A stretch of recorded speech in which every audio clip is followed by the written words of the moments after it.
All right, Zam, we're back for episode 3 of Unanchored. And when I say the name Corey Hirsch, what comes to mind for you?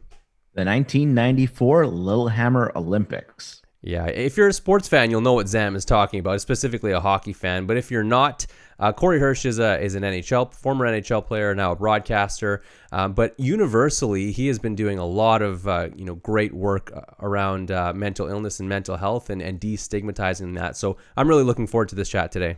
Yeah, Corey's been someone that I'd always been interested in chatting with, and funny enough, had the chance to chat with him when I was during my short stint at Lululemon. And that'll come up in our conversation. So without further ado, let's get to this episode of Unanchored with Corey Hirsch.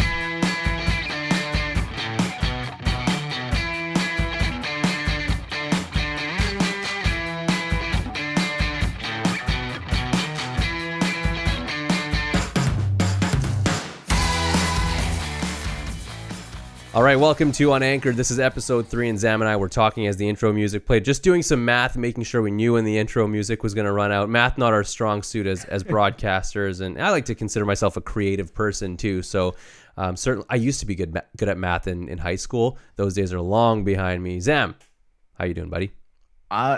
Funny enough, last week was really tough. I got a chance to chat about it a little bit. Have to say, it's been a better start to this week. And managed to find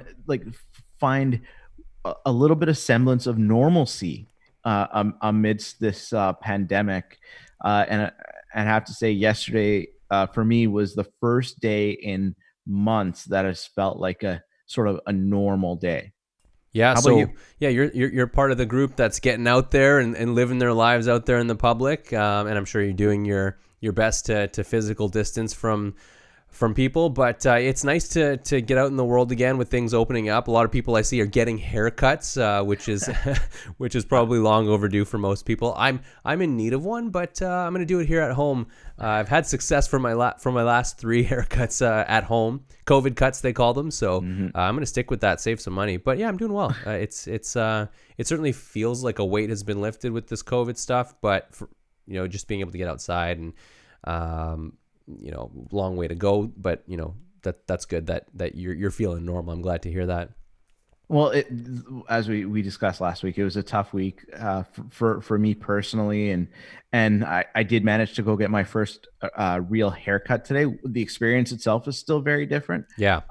There is a new. I hate to call it a new normal, but there's but it is a new normal. A new. How long is it going to be normal? Is it going to be normal permanently? I don't know, but Yeah. there's a new understanding that's out there right now. Putting a mask on while you get your haircut, putting a mask on while you go into certain grocery stores. We're trying to do our best to maintain physical distancing. We are now able to kind of expand our circles a little bit and trying to do that a little bit while still being safe. Playing a little golf, which definitely helps my mental health, despite the fact that I'm a horrible golfer. Yeah. You're not always a horrible golfer, but yeah, some of the time, and maybe most of the time. No, I'm just playing with you. No, for sure. You and I, when we're on the golf course, we really get at it because we can both be horrible golfers. Then we both believe we can be better than horrible golfers, and we're about at the same level. So it gets heated there. But looking forward to getting out there this weekend with you again. Mm-hmm. And you talked about your mental health and how going out, playing golf, doing some normal things like you were saying, helps with your mental health. And I'm sure it does for everyone, especially after this time. And we mentioned we're talking to Corey Hirsch today, who is a former NHL player, a former NHL goalie coach. She's a current NHL broadcaster, at least when the NHL gets back to playing, and maybe soon. But he is someone who, as much as anything now, is known for the work he's doing, around mental health and mental illness specifically because of the struggles he's gone through, and that's why I was really excited to get him on the show because he does have this universal story that I think a lot of people will be able to relate to, and the way he speaks of it is very very thoughtful and very compassionate, and I think people will be really intrigued by his story, but could certainly learn a lot as well. Oh yeah, it's a story that had definitely heard about when he made it public a few years ago about his battle with mental illness, and it's something that we're all, I think, starting to become more aware of, personally and also in the public, and that people can be successful while also managing and living with mental illness, and trying to find a place for mental wellness. Yeah, Um, and I mean, if I was to rephrase that, I would say that successful people can also be struggling with mental yes, illness, right? And yeah. I think that's what you're trying to say. But previously, and I certainly experienced this when I was a broadcaster, a good one, not a failed one, when I worked for CTV, and I didn't know that there were people out there, and I learned through my experience and seeing stories from athletes, Daryl Mhm. Strawberry and Clara Hughes, and a broadcaster named Michael Landsberg, that you can be really successful professionally and have a lot of money and whatever that is, and be going through some really dark things. And that's the first time that I was really able to pinpoint what I was going through at that time, and start my journey to mental wellness, because I could finally pinpoint that I was dealing with mental illness. So, good for Corey for bringing that to light and continuing to do that work. It's something that we need to continue to talk more about, and with his advocacy and the advocacy of other athletes and other people that we know, that we know in the public, it's just going to continue becoming better for all of us, and for those that are living with mental illness. But my first introduction to Corey Hirsch, let's not be mistaken. It was through my sports fandom, my love of the Vancouver Canucks. I first learned of Corey Hirsch when he was a goaltender for the Vancouver Canucks. He came to the Vancouver Canucks in the 90s after winning, quote unquote, winning a Stanley Cup. And I don't want to take that accomplishment, but he even admits it in our chat here that he was a black ace. He was on the bench for this Stanley Cup win with the New York Rangers. But right after beating the Canucks, he joined the Canucks as a goalie, and that's when I first learned of Corey Hirsch, and became a big fan, partially because I was a fan of any Canuck player at the time, but also because he had a really cool mask. It was we'll talk about that. The haunted house mask has become one of the most famous masks in the history of the NHL. It's in the Hockey Hall of Fame. So that's when I first learned of him, and only years later, 30 years later almost. Yeah. 30 years later almost. 25. Yeah, exactly. 25 years later, so almost 30, right in the middle. Math is not our strong suit, or mine at least. Well, Corey Hirsch came to the Canucks in a very strong position. He was expected, and then did supplant Kirk McLean, who helped the Canucks get to Game 7 against the New York Rangers just a couple years earlier, and then Corey then carried them into the playoffs against the then Stanley Cup champions in 1996, the Colorado Avalanche. So he was a good hockey player for sure. Very good hockey player, but he ran into struggles in being able to manage his mental health, and this is where this conversation really takes a jump off, where we kind of get into the conversation about his mental illness, and the challenges of doing it, and also being a pro hockey player, and especially during a time in the 1990s where mental illness is not something that's talked about widely, and he talks about it in our chat that it's really hard to be an athlete, especially at that period of time. Yes, so I guess let's get into it. And just a disclaimer here before we get into our chat with Corey Hirsch. He does talk about some serious topics, about thinking of harming himself, and potential suicide. And we do talk about suicide. And so, if you are someone who might be triggered by this type of conversation and these topics, maybe think twice about listening. It doesn't get, too gruesome, but you got to know your own triggers, and that is what we talk about. So make a decision, but I think anyone who does listen will be able to certainly take some value and some insight from this conversation. So let's get into it. If you've been a hockey fan over the last 30 years, you might have heard the name Corey Hirsch. If it wasn't as a result of his involvement in a now famous goal in the 1994 Olympic Games, he got scored on, by the way. It was from his successful junior hockey career in Kamloops, where he won junior hockey's top prize, the Memorial Cup, with teammates who, like him, went on to have successful NHL careers, and some of whom are now Hockey Hall of Famers. And maybe you know Corey Hirsch because of his funky Halloween mask design from his time playing for the NHL's Vancouver Canucks. The Haunted House mask, which it's commonly referred to now, also sits in the Hockey Hall of Fame in Toronto for everyone to see. But despite the successes of his career in pro hockey, which included a Stanley Cup celebration with the New York Rangers, and then transitioning to coaching and now broadcasting hockey, there was a darkness underneath it all from the very beginning. And Corey's biggest contribution to the game may have come off the ice. In 2017, through a now widely viewed article in the Players Tribune, he announced publicly he lives with mental illness, and has since his early days playing in the NHL. He was diagnosed with a severe form of obsessive-compulsive disorder and came close to taking his own life. Since coming out publicly, Corey has become an ambassador for mental wellness, specifically with a focus on sport and on athletes. Through his story and his work, Corey is helping destigmatize mental illness so others don't have to go through what he went through. And to talk about it all, Zam and I are honored to welcome Corey Hirsch to Unanchored. So Corey, Zam and I are lifelong diehard Canucks fans, and we've both been quite familiar with you for a long time. So it's an honor to talk to you, really. Thanks for taking the time to talk to us. No, well, thanks for having me. I appreciate that. You guys probably watched me play, which I apologize for already. But I wasn't that bad.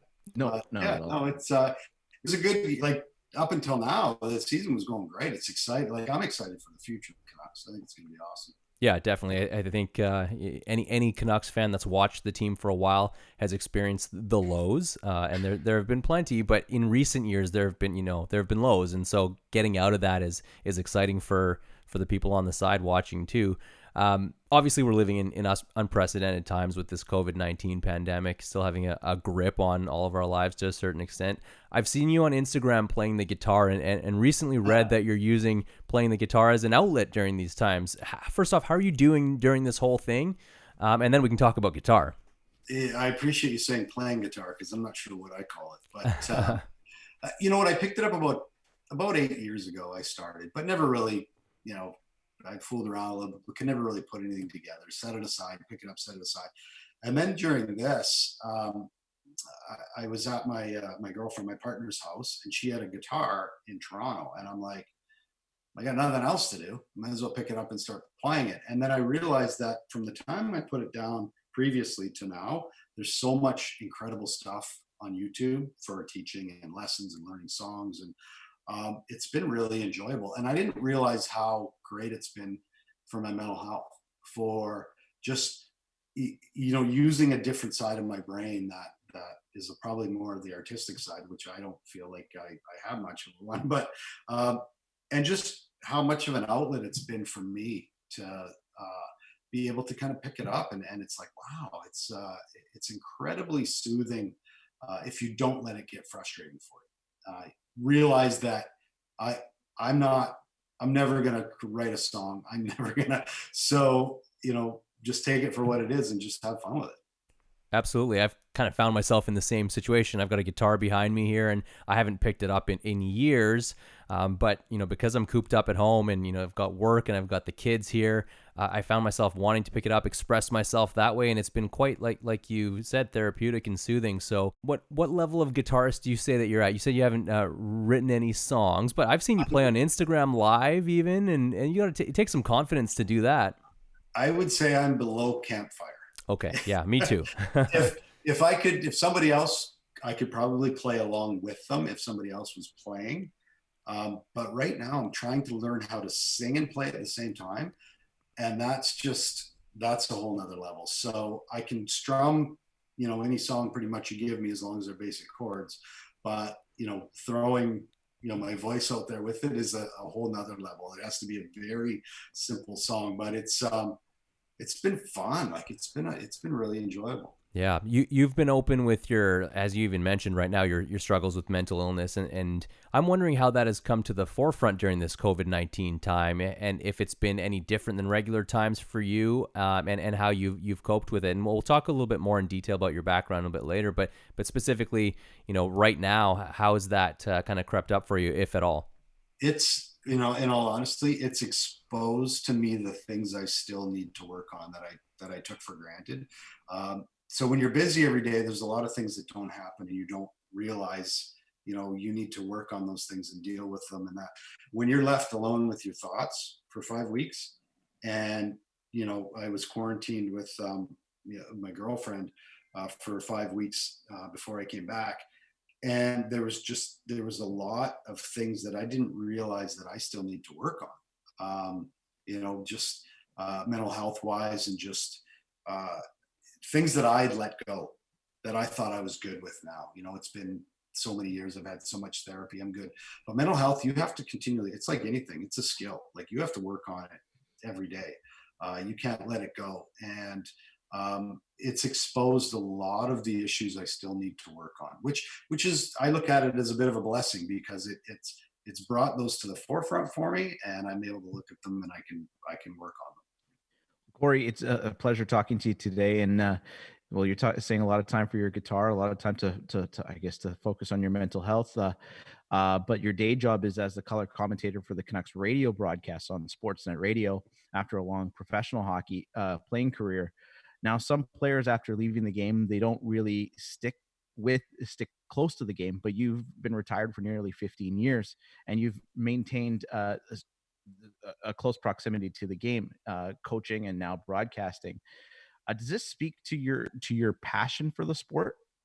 Yeah, I read when I was in the Olympics, they put out a bio and a book of all the players, and my parents had it. I was at their house a few months ago, and I flipped through it, and it said underneath personal, one of my goals was to become a broadcaster after hockey, and I didn't realize. So I was 21 years old when I wrote that, right? So it must have always been something I wanted to do.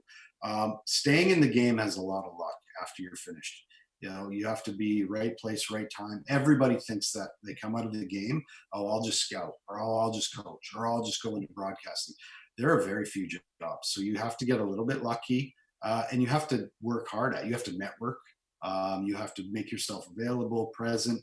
And it hasn't been the easiest at times, but it's been very fulfilling and very rewarding. That's to say the least. And I love the game. Oh, for sure. Who doesn't love watching the Canucks right now? Oh, it's yeah. so much fun. And you grew up in a hockey obsessed city like Calgary. So obviously being around hockey is automatic in that sense. Is that where the passion for the game came from? What inspired you to play? Me? One was my brother played, so that was big. And the other was Hockey Night in Canada, 6 p.m. Saturday. I mean, it would have been 5 p.m. on the West Coast. But we got Toronto or Montreal. Like there was no, that was it. This is the 70s, right? So I used to watch Mike Palmateer. And Mike Palmateer, for me, just how athletic he was and how I was like, that's what I want to do. That's who I want to be. And from there, I used to throw tennis balls against the wall and pretend I was making saves like NHL goalies. So that's really where the inspiration came from. What is it with Canucks goaltenders and turning into broadcasters? There's you, there's John Garrett, there's Alex Auld. I mean, what is it? What is it about that? It's not just the Canucks. It's all of us. I think it's because if you look at a goaltender, I'm in a stationary position in goal, so I can see the whole ice and I can evaluate what's going on as I'm playing, and see what's going on. So I think that's part of it. The second part is when you sit on the bench as a goalie. What better seat did you have than that, right?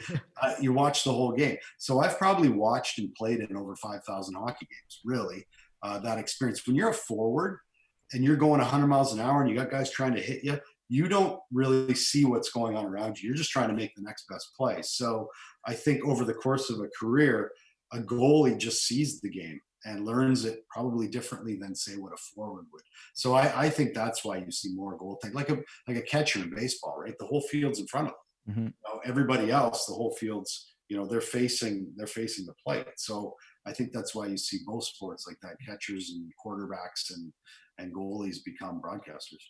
And we know you as the Canucks goaltender who came in the mid to late 90s. You backstopped Canada to a silver medal in 94, as you just mentioned, in Lillehammer. And of course, notably winning that Stanley Cup in 1994 as one of the Black Aces of the New York Rangers against Vancouver prior to joining the Canucks. And in addition to the time in the American League and in the Swedish League, the German League, what are you most proud of from your time playing professional hockey? Oh boy, you know I mean, there's two parts. That's twofold because of my mental health issues, and then the other side is you know the most proud I guess I am when I look back, and it's hard to if you want a moment in hockey, it's probably the Olympics. But having the mental health issues I was going through and making the Canucks, right? Those are probably two of the biggest things I have to look at, because having the mental health issues that when I look back now, I didn't realize it at the time, but I mean, that's like trying to make a team with two arms tied behind your back and be as good as everybody else. Mm-hmm. Right. So pretty incredible, accomplishing that at the time. And those are probably, twofold, the on the ice moment and then the personal moment. And quickly want to ask about your Olympic experience. And Shahid and I both had our experience in 2010 in Vancouver working at the Olympics, but it's probably nowhere, or actually it's nowhere near playing in Olympic Games. And you had that opportunity in 94 with a really good team for Canada with Paul Correa on that team and playing against the Swedish team in that final, obviously Peter Forsberg. And what was that experience like? Well, that damn Peter Forsberg, hey? Yeah, you'll never hear the end of him, right? So I'll get to that answer, but I love that I can go into the locker room and, Brock Besser or Pettersson will do the Forsberg, right? He'll do the movie. I think he did it. He scored on it. Yeah, that's right. And I'm like, hey, you know why that move's called the Forsberg? And they're like, no, why? Because he scored on me like that. That's why. Yeah. They have no idea. Right. They have no idea that's where it comes from, which is cool. It's great. It's great to see the next generation and that I was a part of history. As for the Olympics, you guys saw, even as a fan, like I recommend everybody to go to see one, even as a fan or somebody that works at it. It's one thing to be an athlete, which is, the pinnacle of the Olympics, but you have to experience it either as a fan or even as most people aren't going to get to go as athletes. So experience it as a fan. It is one of the coolest events you'll ever see. And Lillehammer goes down, Vancouver, Lillehammer, Calgary, Lake Placid are probably, some of the greatest, those moments and those venues will probably go down in history as some of the greatest Winter Olympics to ever happen. And that's pretty cool to be a part of. So you've referenced your mental health struggles, and we want to talk also about your advocacy around mental health and mental illness as well. So why don't we jump into that right now? Because as you mentioned, it does color a lot of the rest of your life. With the time you were coming to the Canucks is when you were really dealing with that, in a large way for the first time. You've had a long career playing professional hockey and amateur as well. You're in the public eye. Your dreams came true, right? But all the while you were experiencing this darkness that came with mental illness. And this is before the average person really knew what mental illness meant. We didn't really have labels for it, back then. So can you just tell us a little bit about that experience? I know it's well documented, but for those listeners who aren't tuned into the hockey world, you talked about when you came over to the Canucks around the time you had won that Stanley Cup with the Rangers. What were you going through? Well, to fast forward to the diagnosis, I was diagnosed with obsessive compulsive disorder. And that's repetitive, intrusive thoughts that, I won't get into the detail of what they are, but they're really dark, deep, and horrible thoughts that you don't want there. And the best way I can describe it is, and this is probably the kindest way, is that you're driving your car down the road and cars are coming one way, you're going another way. And you have that impulsive, silly thought to swerve your car into the other lane. And it's like, I think everybody that's driven has had that thought. Well, for someone that doesn't have an OCD brain, they would go, well, that's just a thought. That was silly. I would never do that. And they go on with their day. They answer their emails. Someone with OCD like me, I would analyze and beat it to death. And it would spiral into a hole, into a deep dark grave that I couldn't get out of, and try and figure it out. So then you start to avoid, you just start to not drive your car. So that's the long and short of obsessive compulsive disorder. That's the best way I can describe it. When I was struggling back then, there was a stigma, and there was a stigma around, not wanting to have a mental health issue, but B, that a team could never win with a goalie that has a mental health issue. Heaven forbid, they would get rid of you, toss you, because mental strength was like not understood, but you got it, it was beat into you that you have to be mentally strong. So I hid my illness for 3 years. And eventually the Rangers traded me to Vancouver. And all the while you're still hiding. But mental health is similar to having a broken leg in physical health. Okay. So if you broke your leg, you would go to the doctor the next day to get it fixed, right? You wouldn't walk around 3 years with a broken leg, because eventually it's going to get ugly. With mental health, you're always trying to hide due to the stigma back then. But eventually you got to get it fixed. And I actually went into crisis mode to the point where I didn't want to go on anymore. There was two options: get help, or do something terrible. And I'm thankful that I talked to a trainer, Mike Bernstein, and I went and got help. And what I realized is that help is available. It's a long road. It's a marathon to get better. And these are the Coles notes of my story, by the way. There's a lot more to it, but that there is hope. And then 20 years later, my story comes out in the Players Tribune.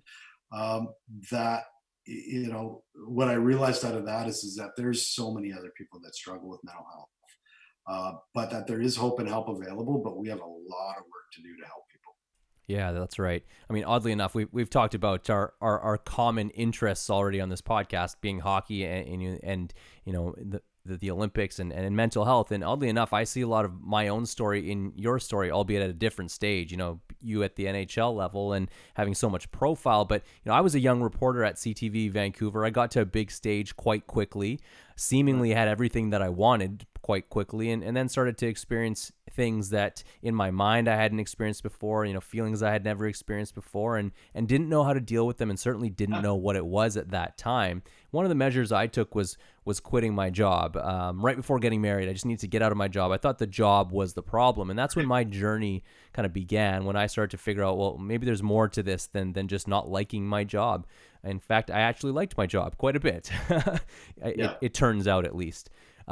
So, I went on my own journey and started to learn about it, and I decided to then speak about it, because the biggest thing for me when learning about it was that when I saw myself in other people, I could see what I was going through. And then, we talk about labels, and I don't want to use that in a negative way, but it's helpful to be able to put a name to something and a face to something. So a few years ago, you decided to open up publicly about your struggles. Why was it important for you to do that? And at that time? Well, when I was at my worst, I was looking for any kind of hope that I wouldn't be like, when I didn't know what was going on, I thought I was going to be like that for the rest of my life. Right. And that's what a horrible way to live.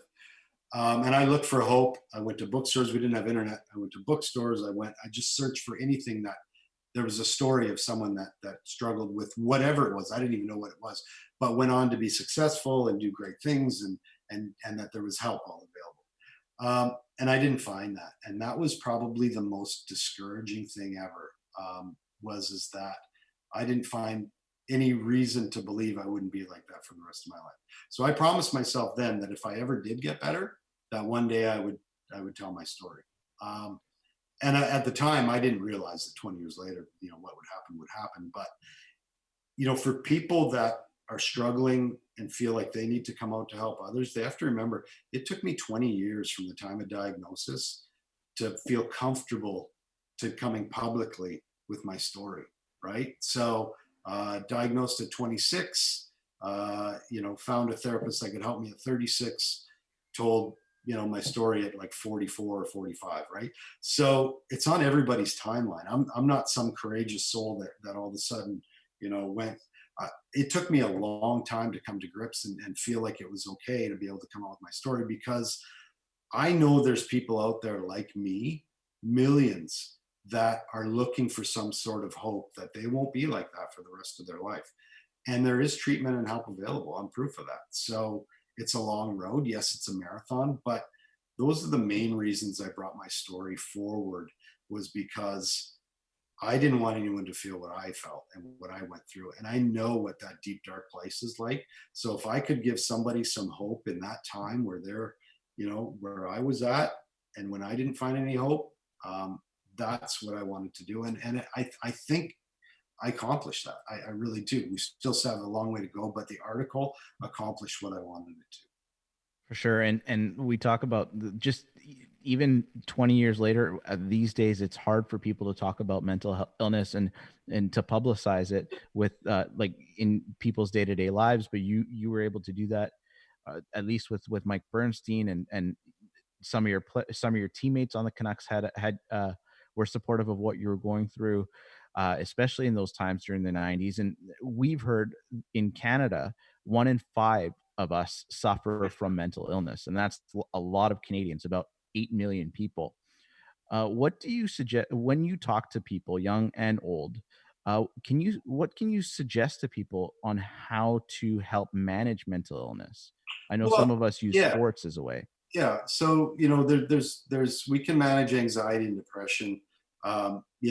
Once you get into diagnoses and people really struggling with things that you need help. You need a doctor, right? You need a diagnosis, whatever you need. But there's smaller levels, like nutrition is part of it. Exercise is part of it.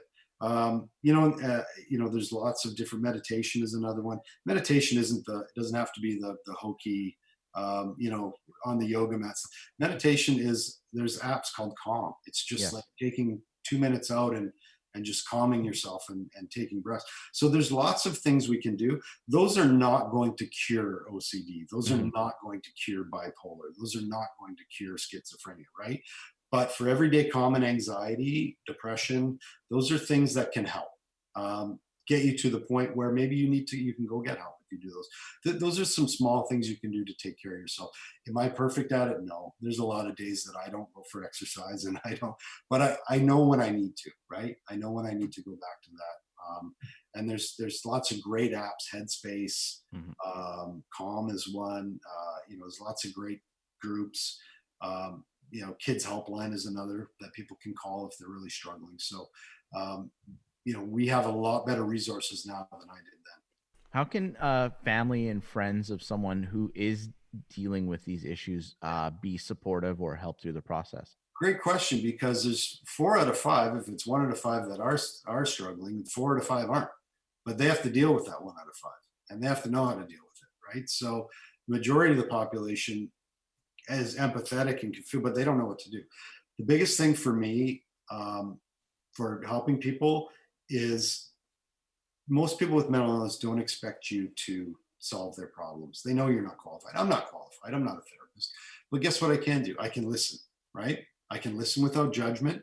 I can offer solutions, but I can encourage therapy. I can encourage help. I can encourage that person to go. You can't force someone to go for help. That is an individual, unless it's a child under 18. You can't force anybody to go for help, but you can encourage them and you can listen. One of the things I do want to point out is that sometimes we get into fix-it mode and we want to point out how great people's lives are. Okay, well, I'll give you an example. I just won an Olympic medal on a run, drank out of the Stanley Cup with the New York Rangers, and 2 weeks later, I made an attempt at my own life. Do you think telling me how great my life was at that point was going to help me? It did not matter. It actually only made me feel worse, because I felt guilty for not enjoying my life and being ashamed for what I had. So, try not to point those things out, listen without judgment, and encourage help and therapy that's available. Those are the biggest things I can, and if someone comes to you, sorry, just getting long-winded. If someone comes to you and are thinking of harming themselves, we always think we need to keep that a secret from them. No, you need to tell somebody that can help them, because that is I don't care if somebody is not serious, if they're looking for attention or whatever, you need to tell somebody that can help, because when someone comes forward with that, if they're willing to open up about it, they want the help. They want somebody to help them. And I would rather know that I told somebody than go to somebody's funeral and find out that they really were suicidal. So, long-winded, pretty serious stuff to talk about, but a great question with a long answer to it. So I've got one more question here on your specific experience with mental health and mental illness, and we've got some hockey questions for you too as well. But you've talked about speaking out, and then you've just referenced speaking out if you hear someone is talking about taking their own lives. One thing I didn't know, which was outlined in an article in November, is that shortly coming out after coming out publicly about your own struggles with mental health, you suddenly and sadly lost your partner to suicide. And one thing I struggle with my own experience, my own anxiety when it's particularly high, is the fear of losing my wife. And if that were to happen to me, how would my mind react? And how would I be able to go on knowing that I struggle regularly with mental illness when I'm not on top of the things that you've explained, how people can manage those things? I wonder how you coped. Is there any way that somebody can prepare for that, something of that magnitude? And how did you get by it? Can you get by it? That's a really tough question, but I'm glad you asked it. Looking back, that was a person that was beyond anything that I was qualified to help with. So you go through a lot of the questions. What could I have done differently? What could I have done better? But ultimately, a person's decisions are their own. And no matter how we feel like we can control somebody from going down that path, there's not really much we can do once it gets to that point. However, when looking at the whole overall scope of that, her issues had started in childhood, right? So this is why I get to, even with myself, we know that most mental illness starts between the ages of 12 and 24. That's not all, but most. That's why I go into the schools. That's why I talk to kids. That's why we need more of this in the schools, because that's where it starts. Now, once you're in your 30s or 40s, it's not too late to get help, but you got to unwind a lot of years, right? So if a person can get help in their teens, they're way ahead of the game. Now, as far as, worrying about our partner and people, it's about having open dialogue about mental health, mental illness. It's about having an open conversation, bringing it into your homes, letting letting your family know that it's okay to talk, that it's okay to not be okay, that mental illness isn't something, or mental health isn't something to be swept under the rug. You got something going on in your brain? Tell me about it. I'm here to listen. And encouraging help, encouraging therapy. Ultimately, at the end of the day, again, we can't force people to go get help, but we can encourage it. But it's up to them to take that next step. But being supportive, loving, listening, and then not judging, again, those are the biggest things that we can do to help people. Great. Well, I appreciate your honesty, and it's certainly helpful for me, and I know it will be helpful for others. So I've got a transition question here, part mental health and wellness, and part hockey. For people who are unfamiliar with you and your story, both on and off the ice, one thing that I think is worth mentioning is that you had some really great goalie masks, and the hockey community can now see the most popular, in my mind, that Psycho House mask, or the Halloween mask in the Hockey Hall of Fame. And I read an interesting tidbit in an interview you did with the Canucks Army not too long ago, was that Halloween mask was kind of fitting for you, in that it kind of outlined the dark nature of what was going on in your head, but in an expressive and outward way, and maybe before you were ready and could talk about it. Do you find that it would help if athletes were encouraged to express themselves more, not keep things in, help them deal with mental health issues that they might be going through? And do you think that's changed over the years? Are we more accepting of the macho athlete being able to share their feelings? I I think that's a fantastic initiative. I think with the way things are going, people love to see humanity, right? And the players that I'm a person just like Bo Horvat is and Pedersen. They just happen to have an extreme skill that's on TV that we love to be entertained by. But they're no more or less susceptible to mental health or cancer or diabetes or whatever than we are, right? We're all doesn't discriminate. That stuff doesn't discriminate. For me, the Psycho House was great because I didn't realize what it was going to mean at the time, but now now it really resonates that was a way of expressing myself. And growing up as a goalie, I love that goalies had their own way of expressing their own character, right? Now it bothers me a little bit. They all look the same. They all have big white pads, white masks, right? They all try but back then it was each goalie, you knew who that was. That's Mike Palmateer. That's Ken Dryden. That's Jerry Cheevers. That's Billy Smith. That's Grant Fuhr by how their equipment was and their masks. I would love to see that get back to that. I think players would like to be more expressive. That went through the wayside with, a lot of the smaller companies that can't afford the licensing fee anymore. So there's only a select few that can. But yeah, I think fans would love to see that. And I think players would like to be more expressive with their stuff and what their causes are. Yeah, and I think social media has certainly allowed that. We've seen more and more players be themselves out in public, so to speak, with social media.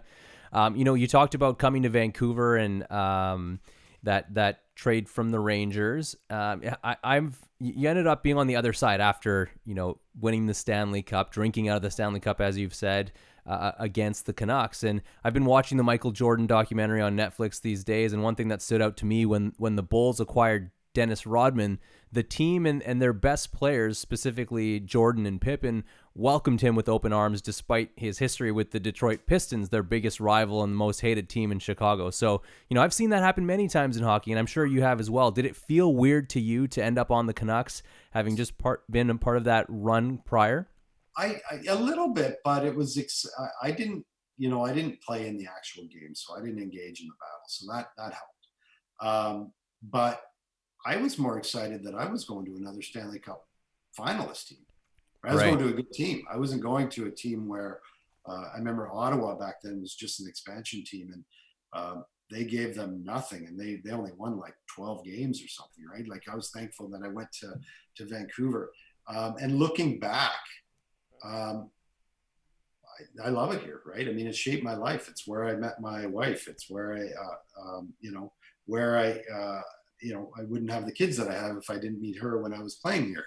So, there was a lot of great things that happened along the way that Vancouver became home for me. And to be back now working for the Canucks, it's really just surreal because it's such a wonderful place, for me.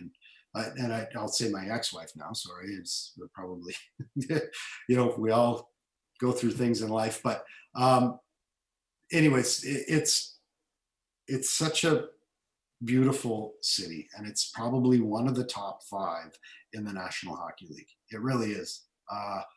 There's New York, Boston, Chicago, Vancouver, and probably some other city, maybe Arizona. That's really cool. But Vancouver is definitely a top 5 city. Yeah, as long as we don't say Toronto, right? You spend a lot of time there too, so you probably have. I like Toronto. Yeah, as do we both. We both spend a lot of time in that city as well. But coming back to a place like BC and specifically Vancouver, obviously you speak about how beautiful the city is and the connection, the familial connection that you have as well. But was there more to that to come back to Vancouver and become a full-time broadcaster for the Canucks?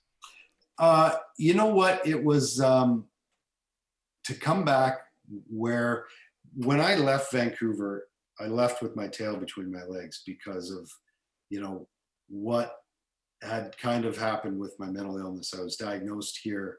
And, my hockey career was affected by it. It was severely affected by it. So I left devastated, not wanting to leave, but I kind of left with my tail between my legs, right? Like just move on. It was the team wasn't good. my career was, there was a lot of things going on being said about me in the background because of my mental health issues.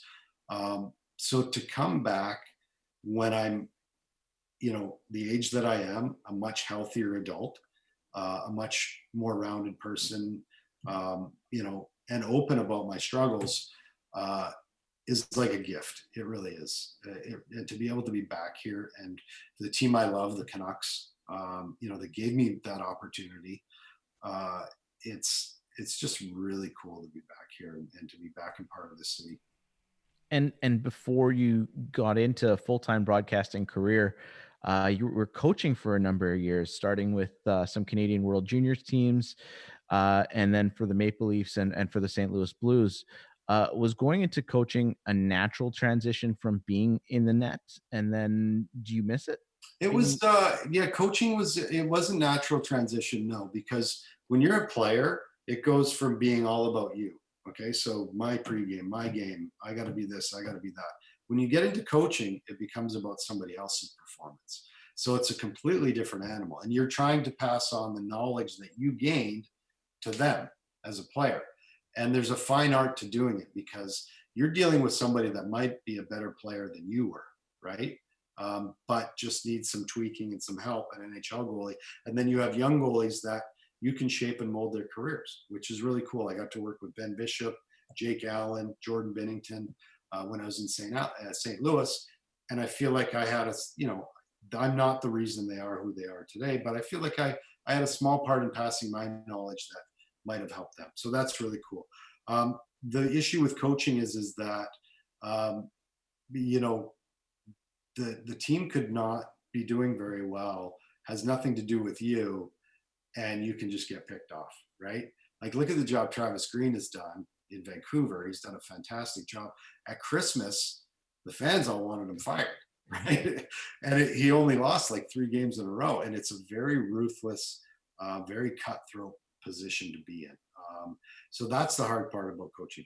Broadcasting is great in the sense that I can really talk kindly about somebody and build up how great they're playing and how well they're doing and how great of a player they are. But you also have to be honest. You have to be honest when they're not playing well without being malicious, right? Like you have to be able to separate that, just because a guy's not playing well doesn't make him a bum.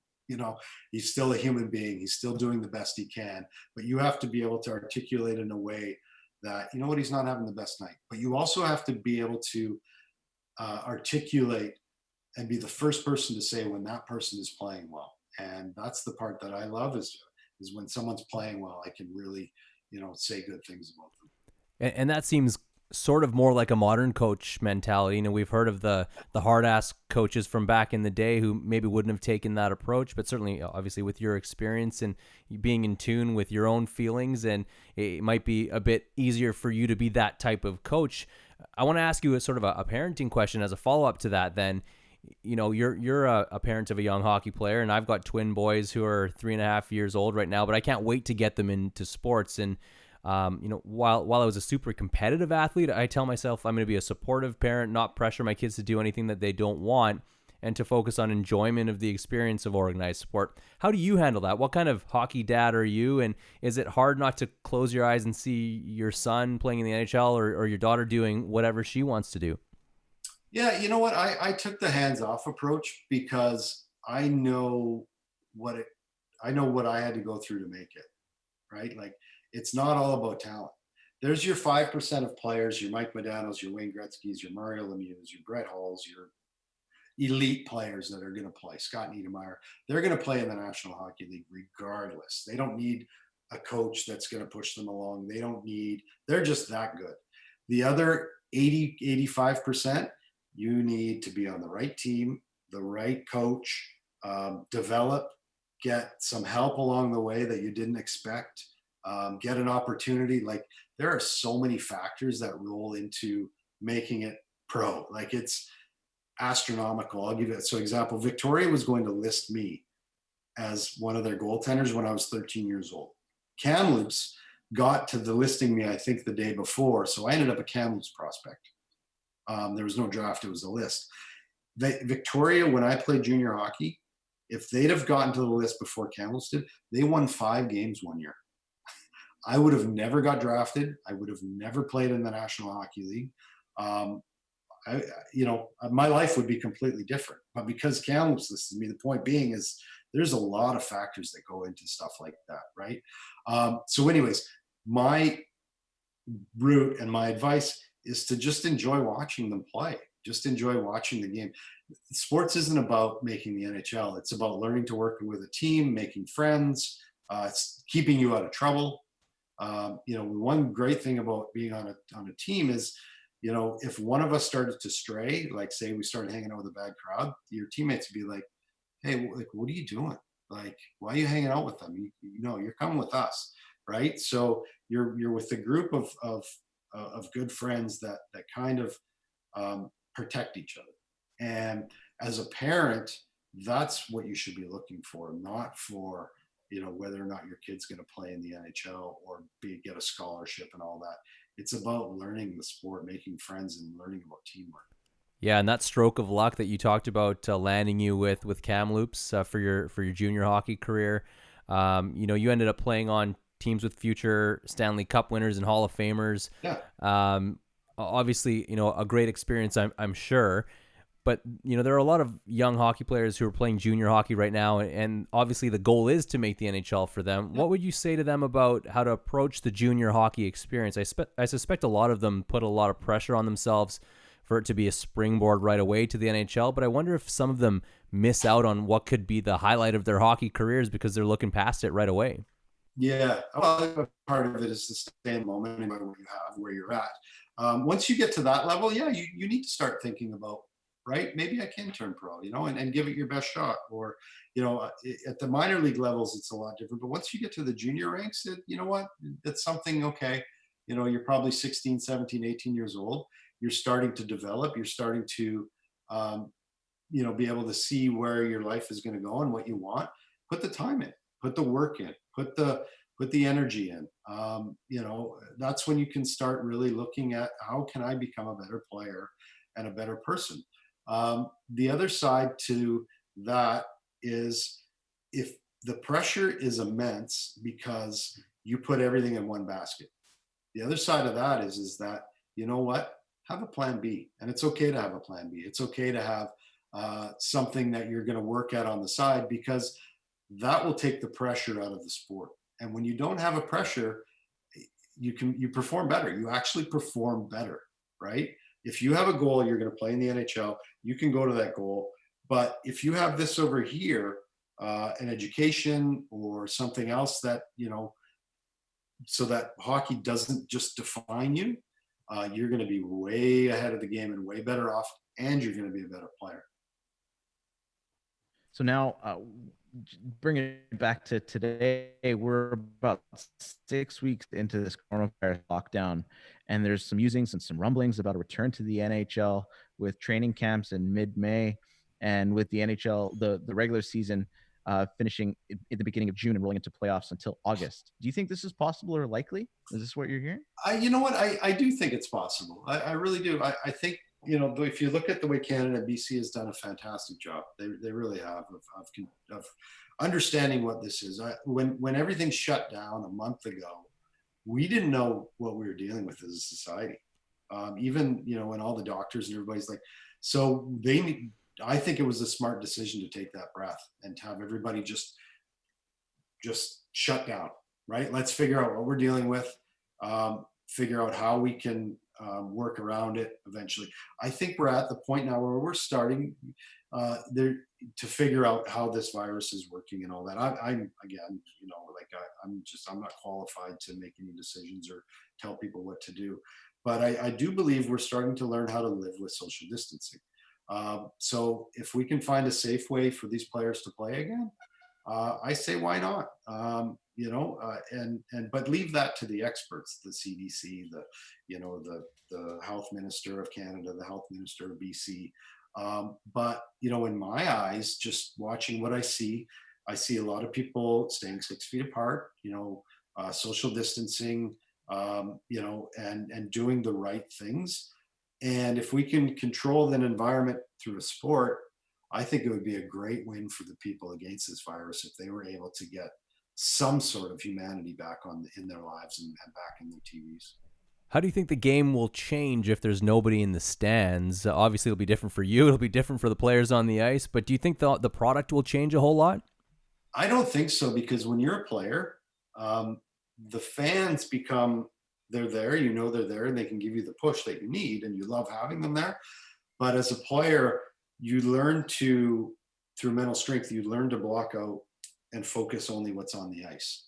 So I think at first it'll be an adjustment, but I think eventually they'll figure it out. And I don't think anybody with the Stanley Cup on the line, you don't care if fans are in the stands or not when you're hosting that, right? When you're in that battle, you need them and you respect them and you love them, of course, being on your side.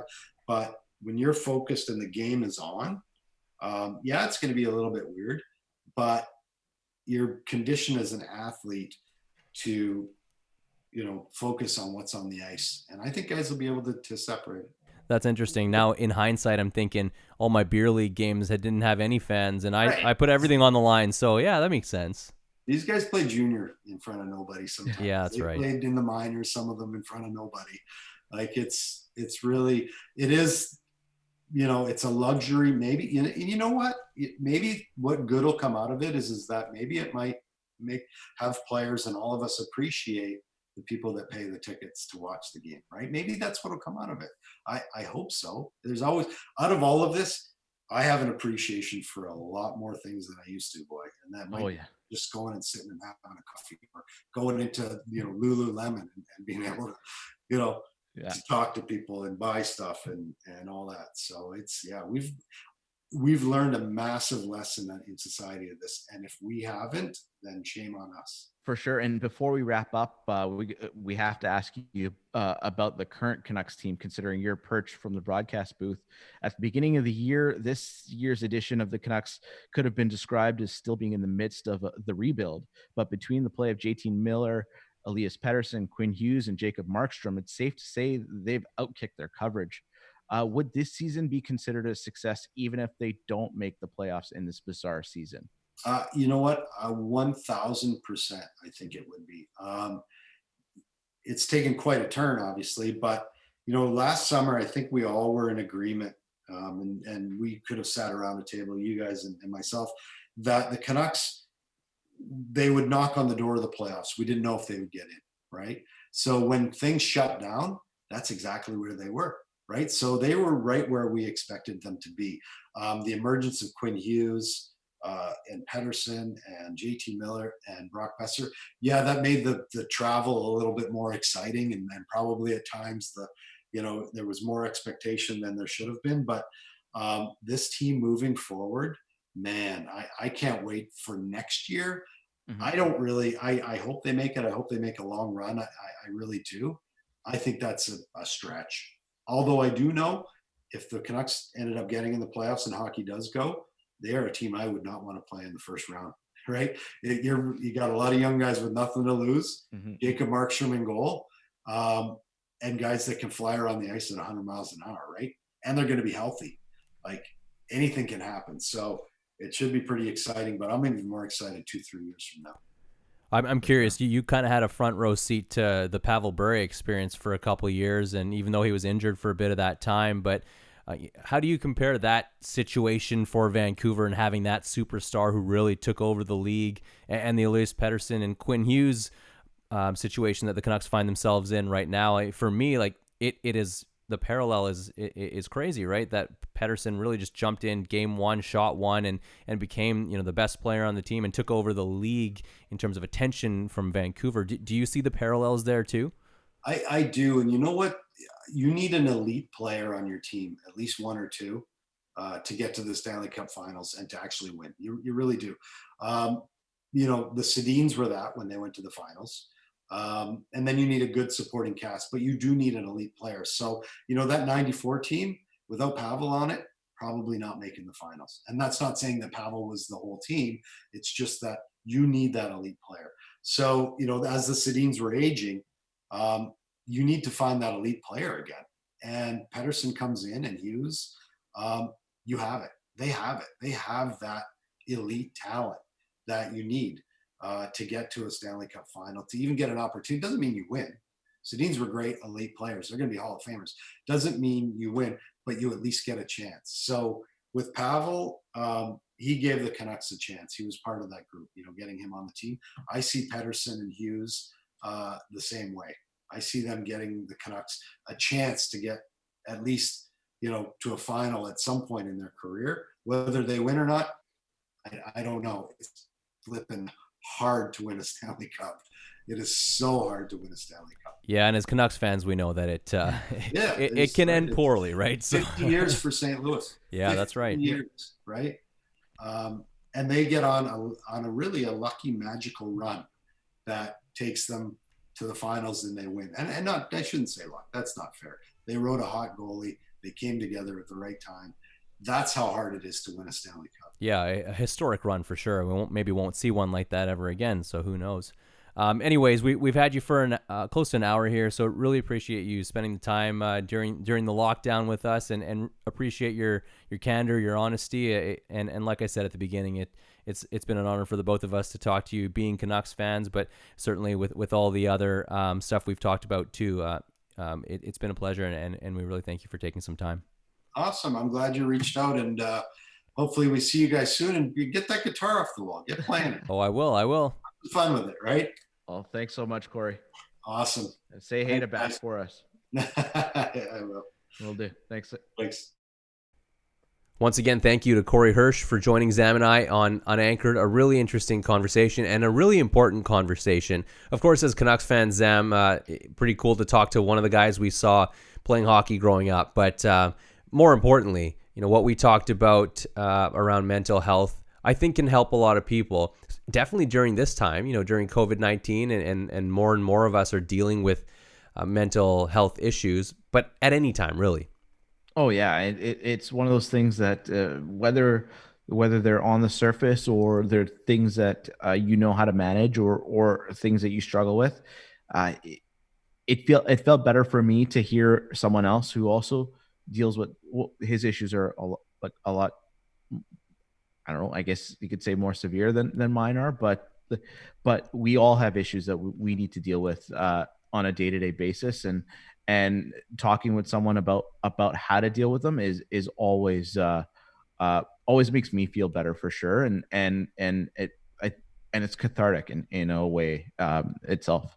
Yeah, and Corey, he didn't talk about it during the chat there because he hadn't launched it at the time. But since our chat, he has launched this regular show on Facebook and YouTube called The Mind Game, and it's a live podcast, essentially a live stream where him and a doctor who I believe is a therapist talk to and interview people who have similar stories to Corey's, and they have former NHLers and friends of theirs and whatever it is, or whoever it is. But it's really interesting and super helpful as well, just hearing people talk about it. So I would definitely recommend going to check that out.